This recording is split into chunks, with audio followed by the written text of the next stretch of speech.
Romeo and Juliet, Act 5, Scene 1. Enter Romeo. Oh, if I may trust the flattering truth of sleep, my dreams presaged some joyful news at hand. I think I'm going to get some good news. My bosom's Lord sits lightly in his throne. My heart feels light, and all this day an unaccustomed spirit lifts me above the ground with cheerful thoughts. I dreamt my lady came and found me dead.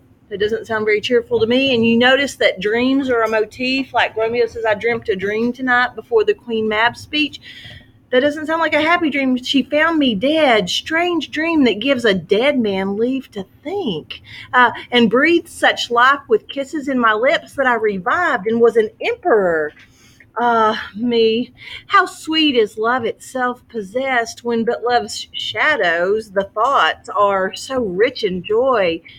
Enter Romeo's man Balthazar. Now, Balthazar knows that they're married, but he doesn't know about the friar's plan. So he saw Juliet being put in the tomb, but he doesn't know that she's really not dead. So Romeo had this dream that was foreshadowing his death, and now here comes Balthazar with news. News from Verona. How now, Balthazar? Dost thou not bring me letters from the fire? How doth my lady? Is my father well? How fares my Juliet? That I ask again, for nothing can be ill if she be well. Balthazar, that she is well, then she is well, and nothing can be ill. Her body sleeps in Capel's monument. It's kind of ironic that he says sleeps when he really means she's dead, but she really is sleeping. And her immortal part with angels lives. I saw her laid low in her kindred's vault, and presently took post to tell it you. Oh, pardon me for bringing these ill news, and you did leave it for my office, sir. But I need all student council members to come to room 134. Student council, go to room 134. Student council members Darius.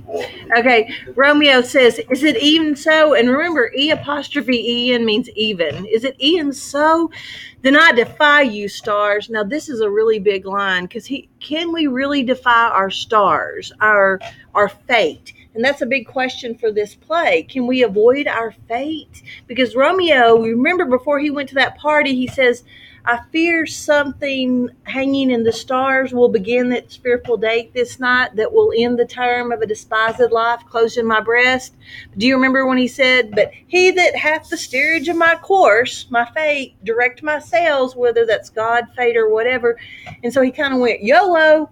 Well, now he's going to try to defy his stars. And that's a question. Is it possible to go against what is fate? Do you control your destiny, or does fate control your destiny?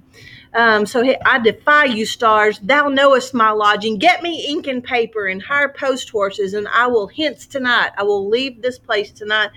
And so he's going to write a letter to his dad, and he's going to go back to Verona. Where do you think he'll go when he goes to Verona? Juliet's tomb.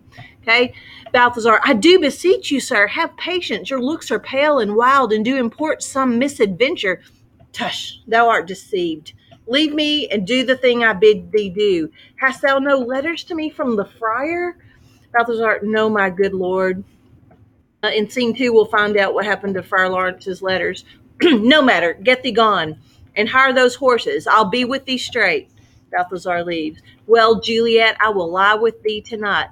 Let's see for means. Oh, mischief for means to do the job of killing myself.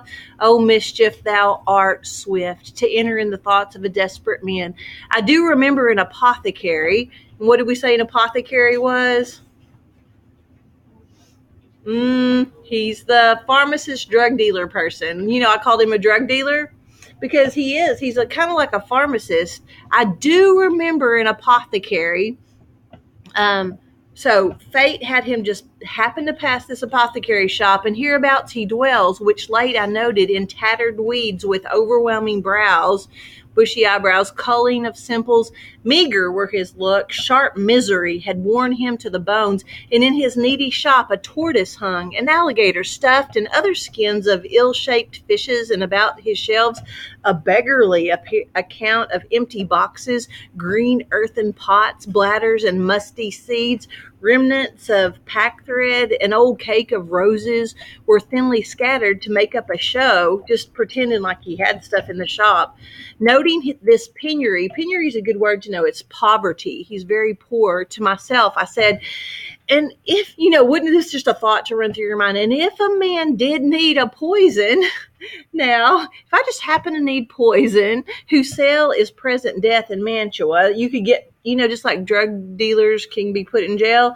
If you sold poison, you would be put to death.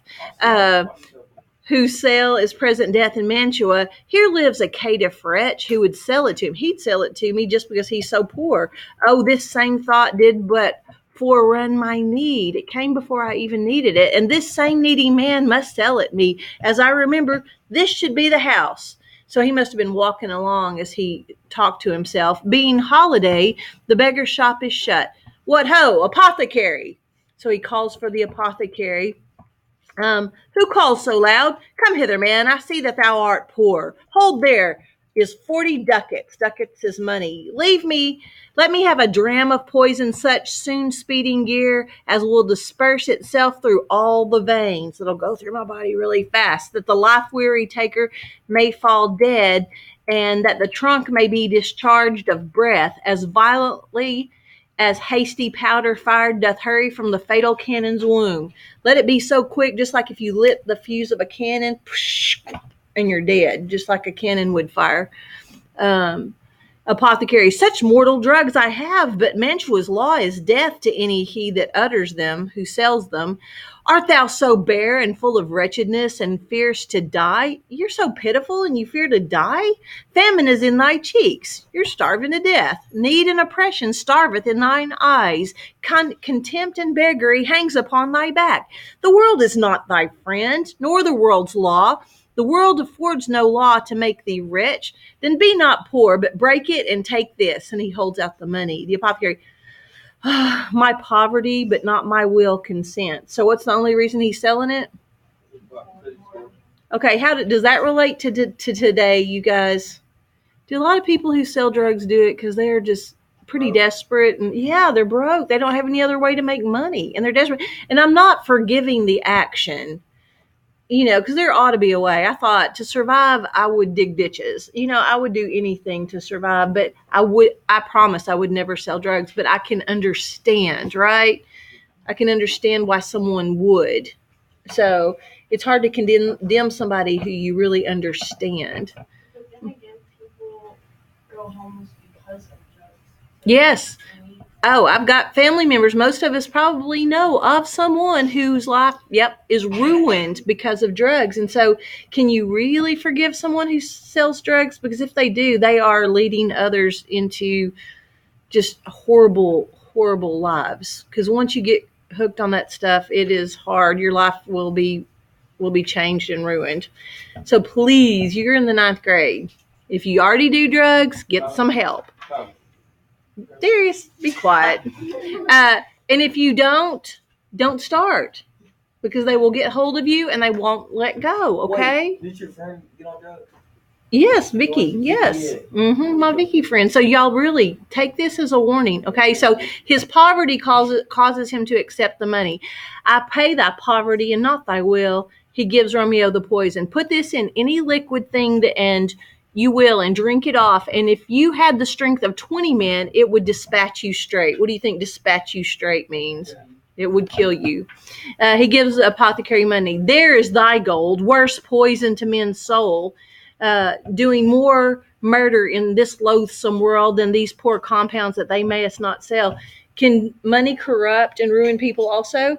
People do horrible things for money. So he's saying this money's worse than the poison you're giving me. I sell thee poison. Thou hast sold me none. Farewell. Buy food and get thyself in flesh. Get some food. Yeah. Come cordial and not poison. He's talking to the vial. That's an apostrophe when you speak to something that can't answer back. Go with me to Juliet's grave, for there I must use thee. And he exits. Act 5, Scene 2. Enter Friar John. Now we're going to find out about the epic mail fail. Okay. Friar John. Holy Franciscan friar, brother, ho! Enter Friar Lawrence. Friar Lawrence says, "This same should be the voice of Friar John. Welcome from Mantua. What says Romeo? Or if his mind be writ, give me his letter." Friar John, "Going out to find a barefoot brother out, one of our order, an order of Franciscan monks, to associate me, to come with me to Mantua, here in this city, visiting the sick and finding him the searchers of the town." They used to send out people to see who had the plague, if you've ever studied about the Black Plague and how horrible that was. Searchers of the town, suspecting that we both were in a house where the infectious pestilence did reign, sealed up the doors and would not let us forth.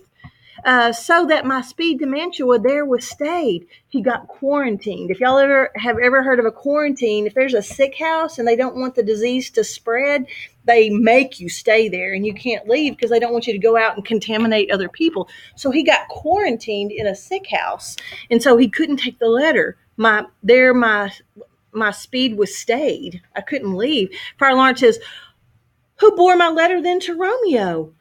I could not send it. Here it is again." And he gives the letter back. Talk about epic mail fail.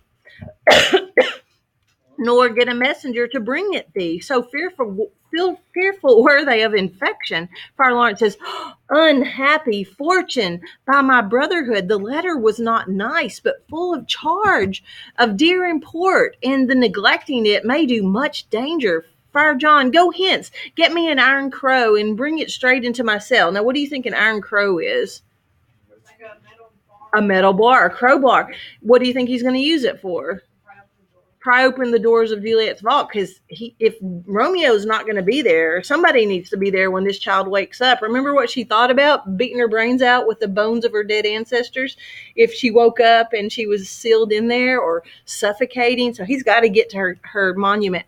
Friar John says, "Brother, I'll go and bring it thee." And so he goes out, and Friar Lawrence says, "Oh, now must I to the monument alone. Within this 3 hours," remember she was supposed to be asleep for 42 hours. "Within 3 hours will fair Juliet wake. She will beshrew me much. She'll get on to me that Romeo hath had no notice of these accidents. But I will ride again to Mantua and keep her at my cell till Romeo come. Poor living corpse, closed in a dead man's tomb.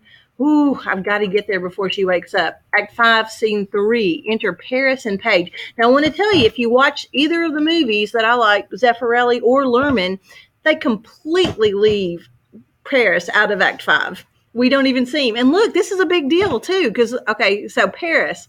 And I kind of feel sorry for him, even though he was kind of a creeper and he was marrying like a 13-year-old he didn't even know. He was sincere, because here she's dead and he's really going to cry at her grave, not just for show, but because he's really sad that she's dead. So Paris says, "Give me thy torch, boy, hence, and stand aloof, stand off, yet put the torch out, for I would not be seen. I don't want anybody to see me. Under yon yew tree, lay thee all along." So lay under that tree, holding thine ear close to the hollow ground. If you listen to the ground, sometimes you can hear people coming. You can hear the vibration on the ground.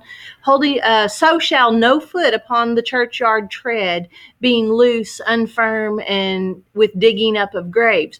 But thou shalt hear it." So make sure you can whistle then to me. Whistle and let me know as a signal that thou hearest something approach. "Give me those flowers. Do as I bid thee. Go." So the page puts out the torch and he goes over where Paris tells him, and he gives Paris the flowers. The page says, "I am almost afraid to stand alone here in the churchyard." He's in a graveyard, I guess so. "Yet I will adventure. I'll do what he says." The page moves aside and Paris scatters the flowers at Juliet's closed tomb. "Sweet flower, with flowers thy bridal bed I strew. Oh, woe! Thy canopy is dust and stones, which with sweet water nightly I will do." He's probably going to come and cry nightly. Or wanting that, with tears distilled by moans. The obsequies are the rites, like a rite of passage, the rites that I for thee will weep. Nightly shall be to strew thy grave and weep. So he's going to come every night. The page whistles, so somebody's coming. Oh, it's about to go down again. Y'all remember how many people I said die? Six in all. The boy gives warning. Something doth approach. What cursed foot wanders this way tonight to cross my obsequies, my rites, and true love's rites, obsequies, rituals? What with a torch? Muffle me, night, a while. Night, hide me a while. Muffle me. You know how a muffler muffles the noise of a car. Paris moves away from the tomb. Enter Romeo and Balthazar. So, give me that mattock and the wrenching iron. He takes them from Balthazar. Hold, take this letter. Early in the morning, see thou deliver it to my lord and father. And he gives the letter to Balthazar. Give me the light. And he takes the torch. Upon thy life I charge thee, whate'er thou hearest or seest, stand aloof, stand off, and do not interrupt me in my course.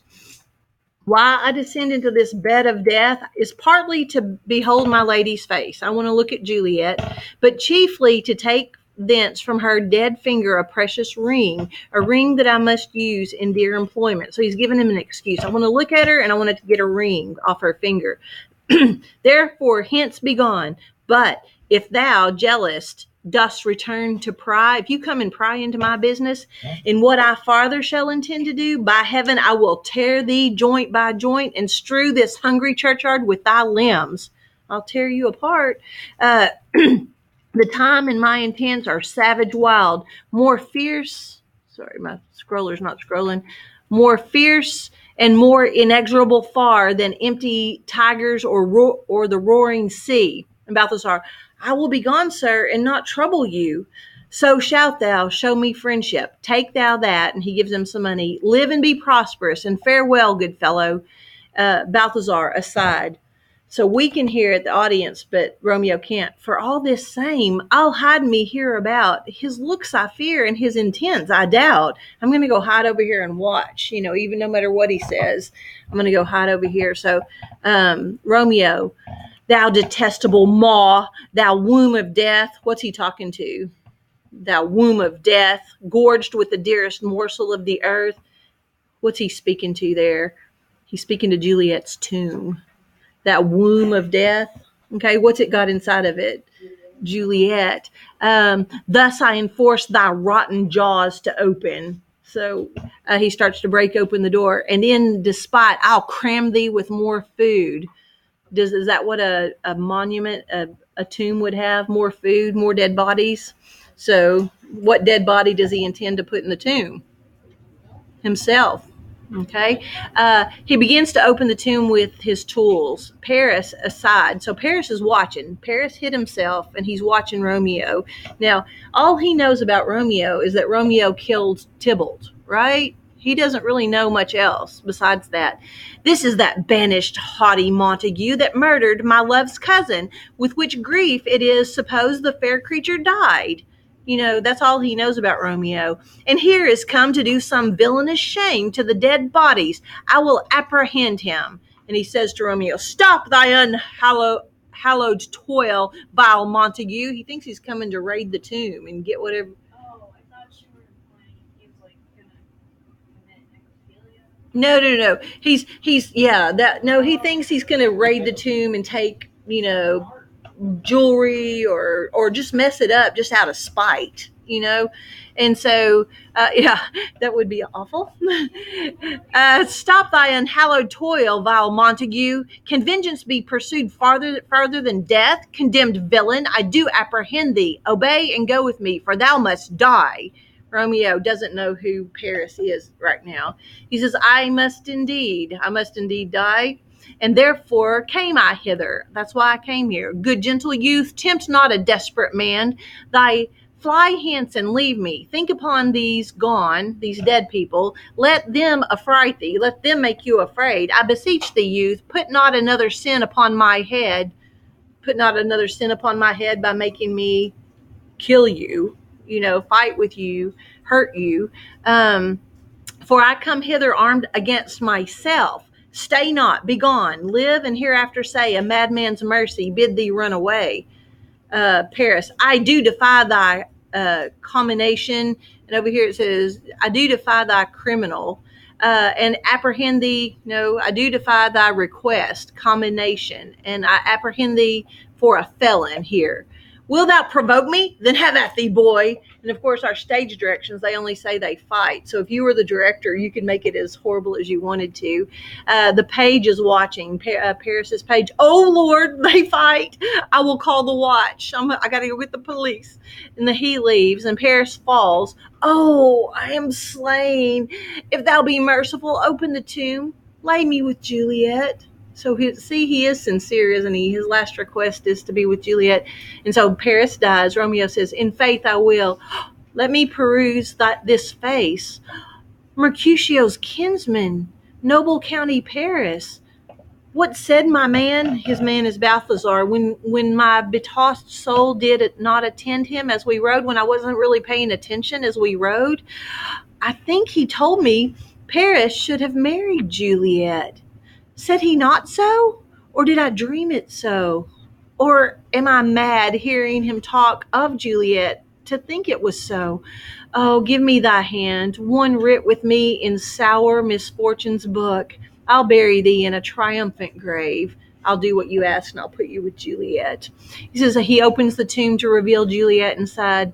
A grave? Oh, no. A lantern. A slaughtered youth, for here lies Juliet, and her beauty makes this vault a feasting presence full of light.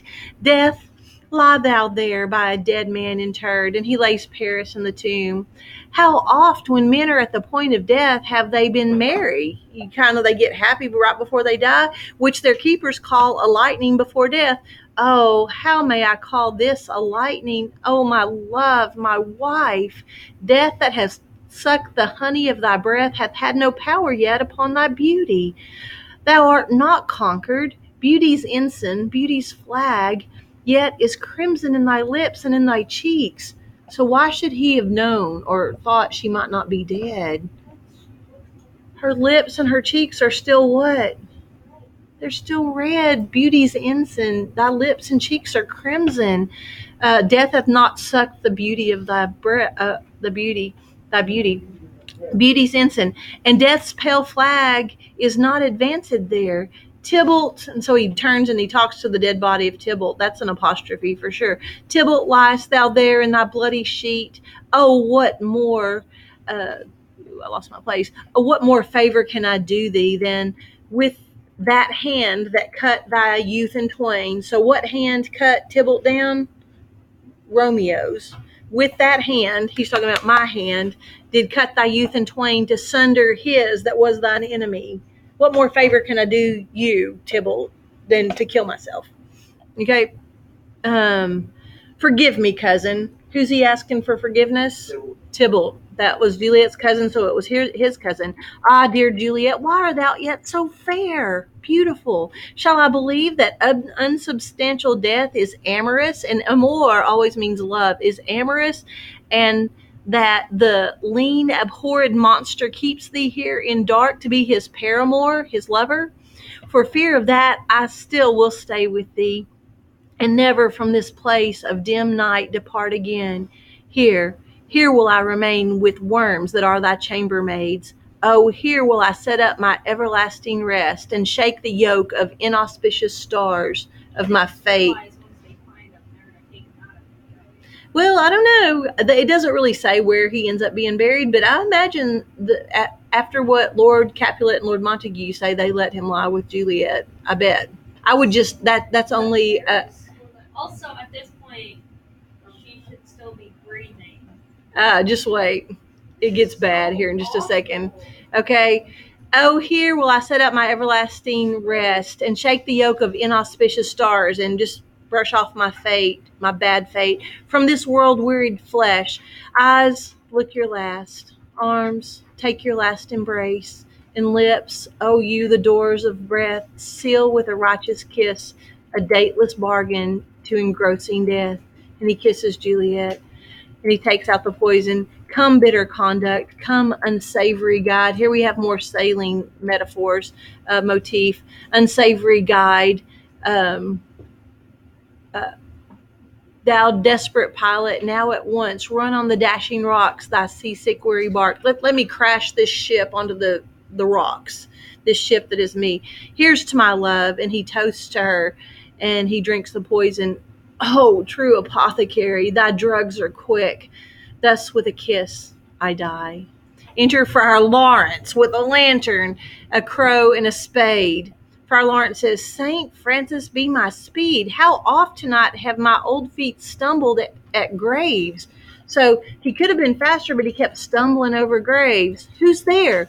Balthazar says, here's one, a friend, and one that knows you well. Friar Lawrence says, bliss be upon you. Tell me, good my friend, what torch is yon that vainly lends its light to grubs and eyeless skulls? What light do I see glowing in Juliet's tomb? As I discern, it burneth in the capel's monument. It doth so, holy sir, and there's my master, one that you love. Who is it? Romeo. How long hath he been there? Full half an hour. Go with me to the vault. I dare not, sir. My master knows not, but I am gone hence, and fearfully did menace me with death if I did stay to look on his intents. Stay then, I'll go alone. Fear comes upon me. Oh, much I fear some ill, unthrifty thing. As I did sleep under, Balthazar says, as I did sleep under this yew tree here, I dreamt, another dream, my master and another fought, and that my master slew him. Did he dream it, or was it real? It was real. So Friar Lawrence approaches the tomb. Romeo, alack, what blood is this, which stains the stony entrance of the sepulchre? A sepulchre is a tomb.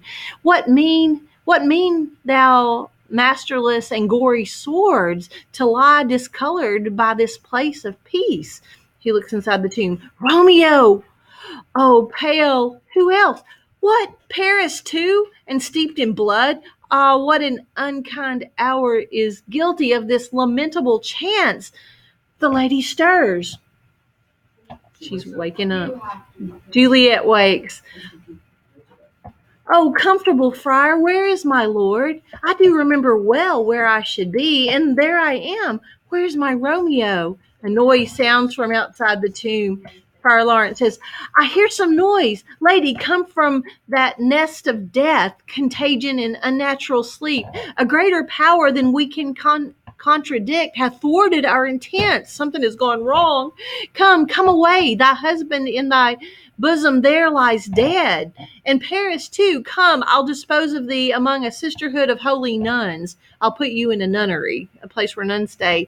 Stay not to question, for the watch is coming. Come, go, good Juliet, I dare no longer stay. Go, get thee hence, for I will not away. Exit Friar Lawrence. And so Juliet, what's here? A cup closed in my true love's hand. Poison, I see, hath been his timeless end. Oh, churl, drank all and left no friendly drop to help me after.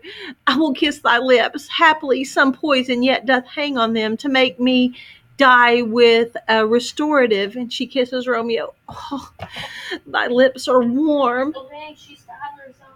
So she knows. Enter watchman, Paris, and page, the chief watchman of the page. Lead, boy, which way? Yea, noise? Then I'll be brief. Oh, happy dagger, this is thy sheath. There rust, and let me die. And she stabs herself with Romeo's dagger, and she dies.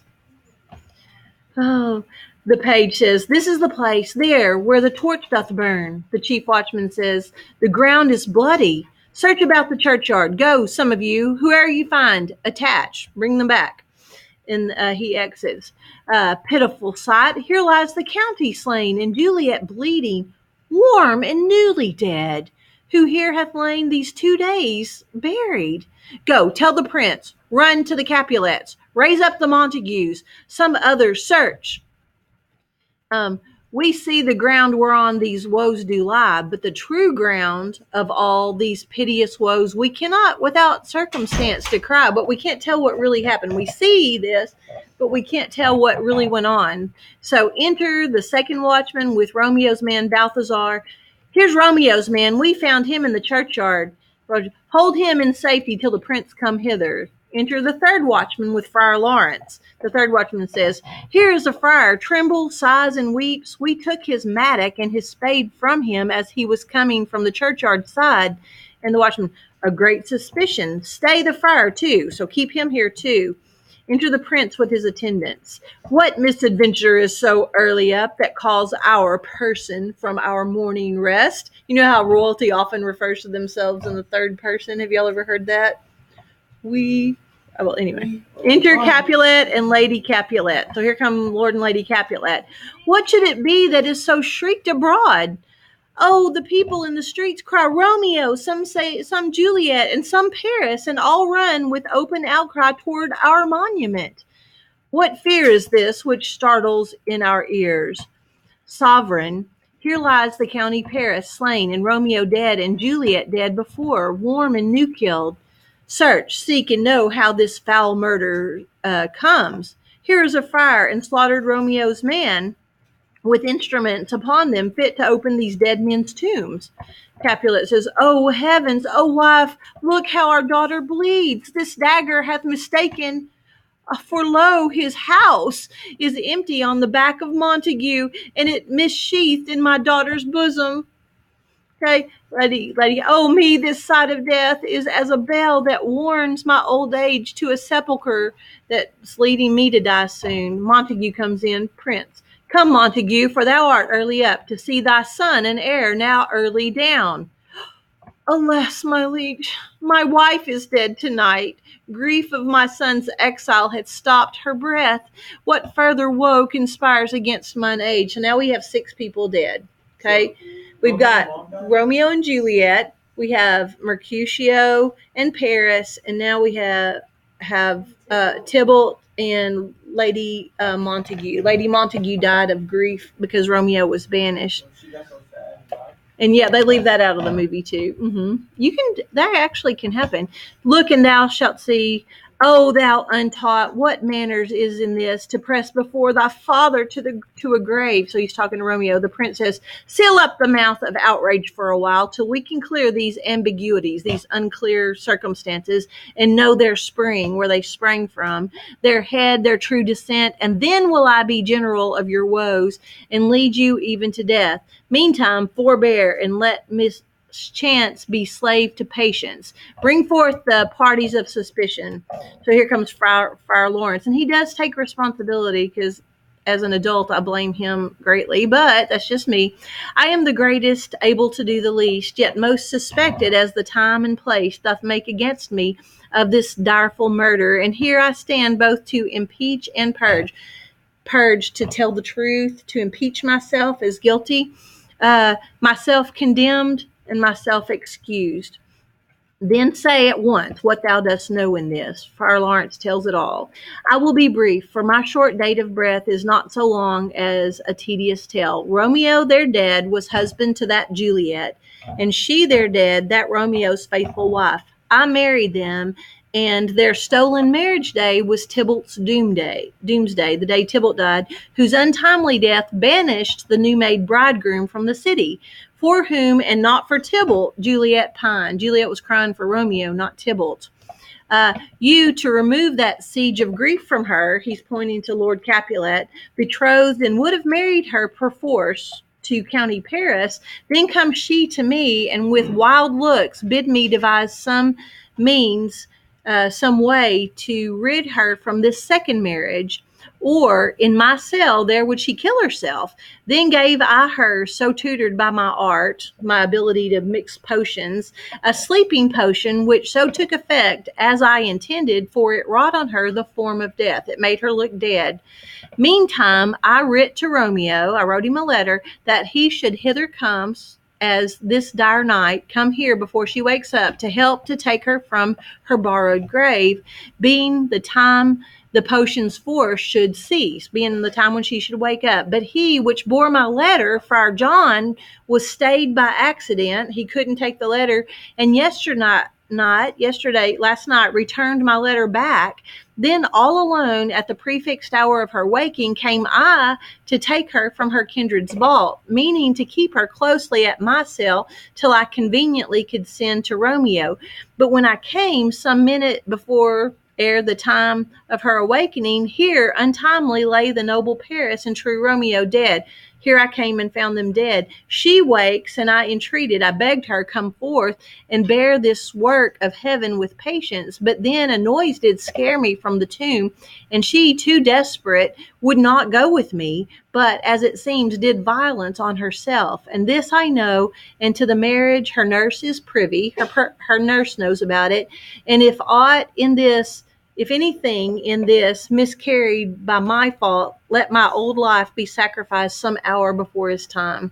If it's really my fault, let me be put to death, is what he says. And unto the rigor of severest law. Okay, and the prince says, we still have known thee for a holy man. We still believe that you're a holy man. Where's Romeo's man? What can he say in this?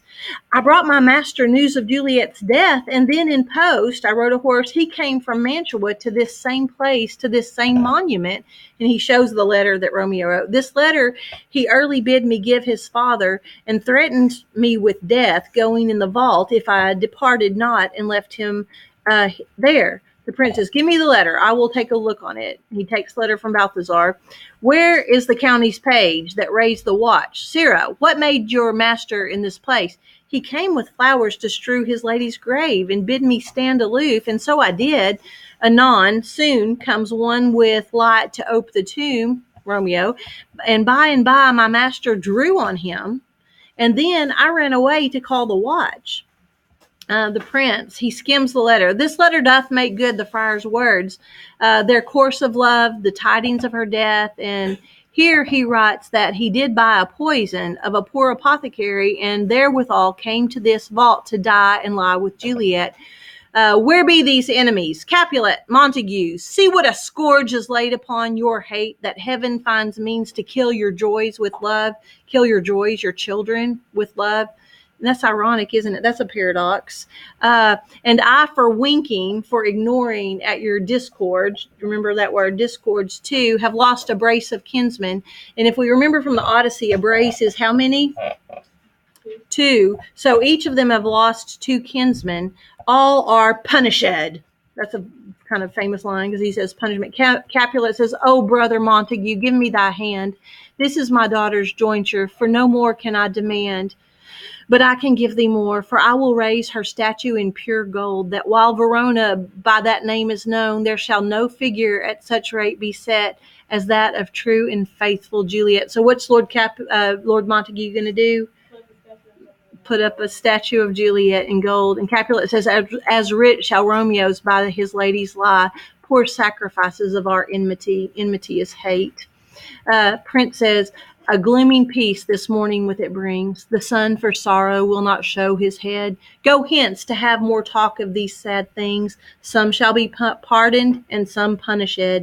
For never was a story of more woe than this of Juliet and her Romeo.